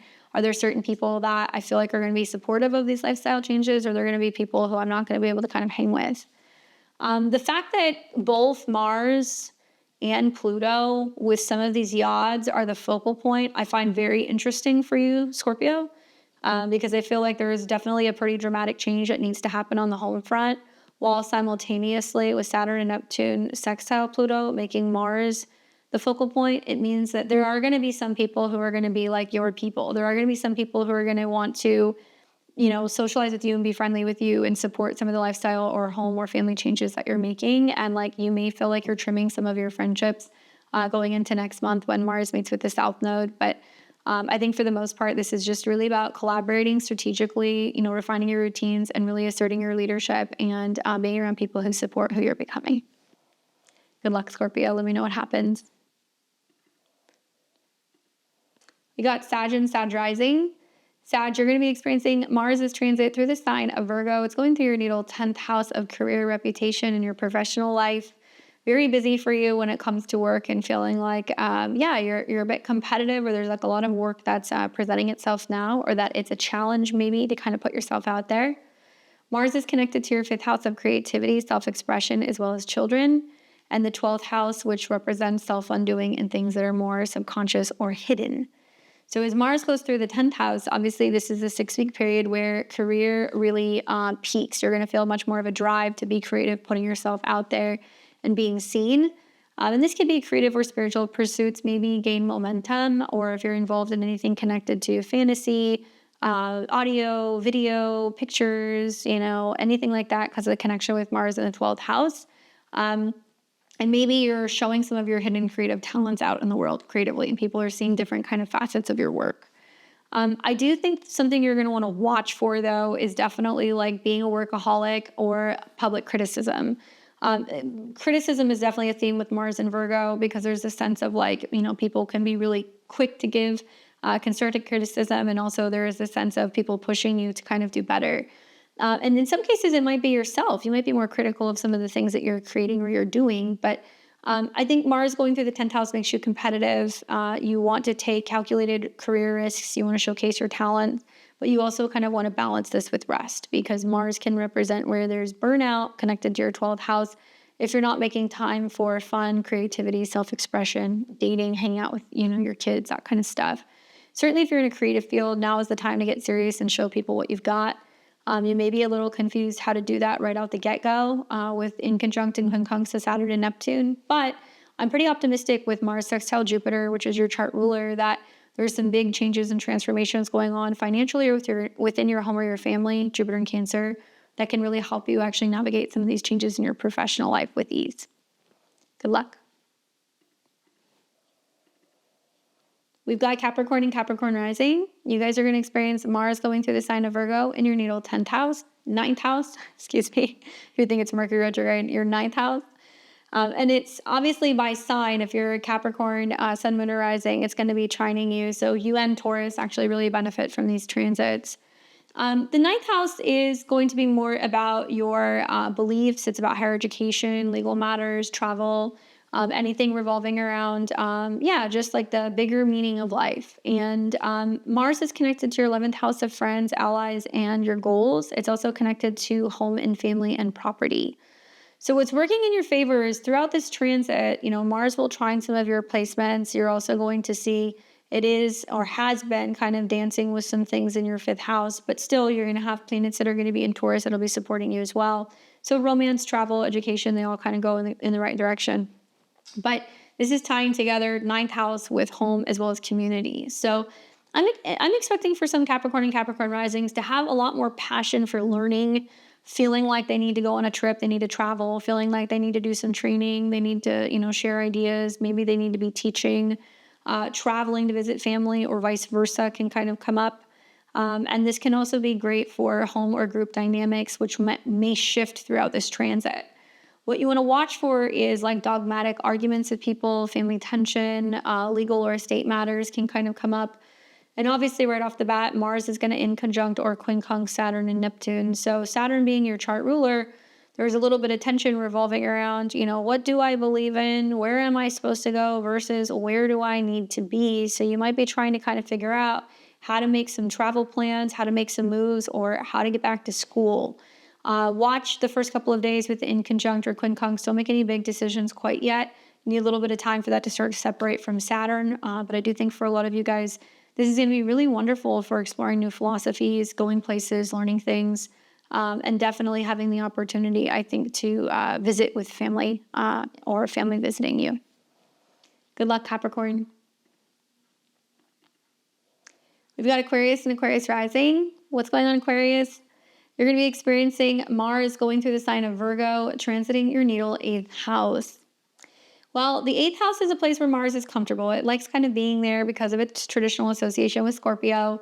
But it's not just about the 8th house of intimacy, joint resources, investments, and transformation. It's also tied to your career or your professional status, as well as communication and anything revolving around learning and contracts or the mind. So off the bat, for a lot of Aquarius and Aquarius risings, tying that 8th house to the 3rd and the 10th makes me feel like there's a lot of room for negotiation of benefits, shared assets, investments, bonuses, and also like lots of having to do some research or going through paperwork or documents might be coming up for you guys throughout this transit. Likely there's going to be an intense focus on finances as well as intimacy and transformation because it's in the 3rd house, because it's in the 8th house. But it might be talking about those things, writing about those things, reflecting on those things because it ties in the 3rd house. It's also going to be career or communication efforts that are going to intensify. And in terms of what to watch for, there can be power struggles or obsessive thoughts. But also this is a really good time for research, especially when it comes to anything health or work related or anything that's about kind of getting to down to the details of finances or taxes, like tax related matters can come up here. I also feel like this is about really diving into the ability to learn more. Virgo is going to be about learning, and it's also going to be about like health, maybe research related, negotiating deals, or just focusing on communicating with more clarity. Now, you're one of the signs that's going to be a part of the YOD. Okay, so Mars is saying we must change and transform the mind or how we communicate. And then the other YOD that goes from Jupiter to Mars to Pluto on your ascendant is also highlighting work and routine or health. So it looks like you're shifting the way that you look at productivity, you're shifting the way that you look at health, that you're learning how to communicate and kind of express what you need to kind of have a better balanced schedule or kind of lifestyle. So watch for that as well, Aquarius. Good luck.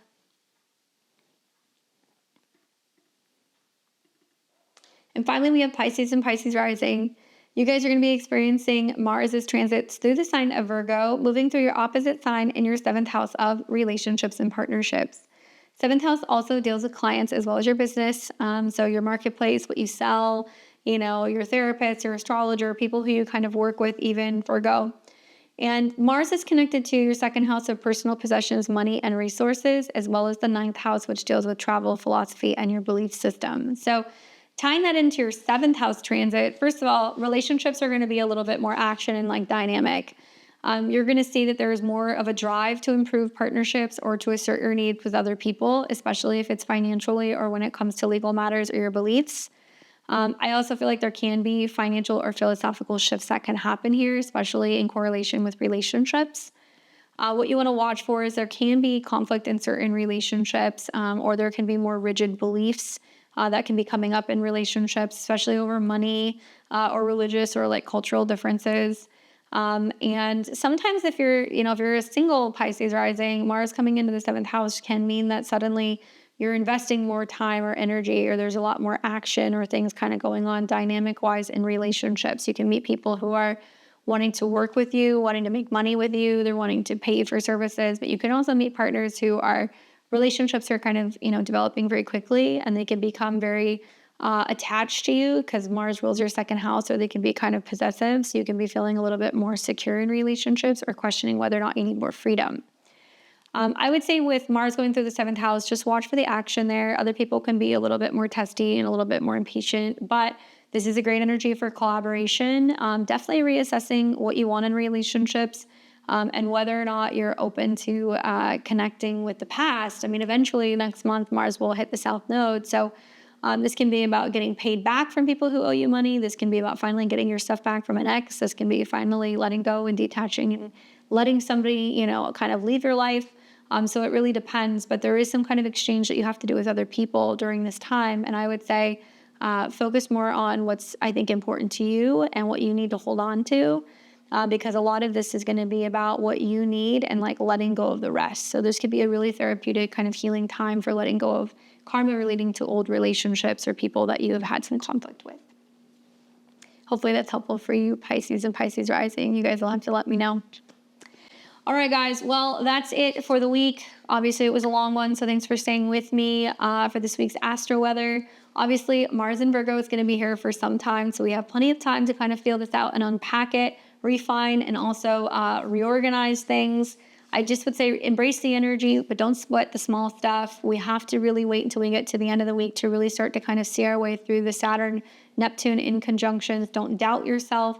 Be committed to healthier habits and routine. And don't forget to like, comment, share, and subscribe. Give me a thumbs up if you like this video. Follow me on X at VTV Astro. And don't forget to join me this Friday for live astrology. For all of my links, if you want to book a personal reading with me, I'm taking clients now in September and October of 2025. Click the links below. Head over to my website at beyondtheveiltarot.com. There you guys can see my newsletter. Sign up for that if you guys would like to see my latest offerings and courses. I've got astrology calendars, printed as well as personal digital ones, courses on tarot and astrology, and all kinds of products and much, much more. So check that out at beyondtheveiltarot.com. All right, guys, enjoy this week. Stay grounded. All right. Leave me your comments. I want to hear how this plays out for you. Enjoy the rest of your weekend, and I will catch you guys back here very soon. Take care.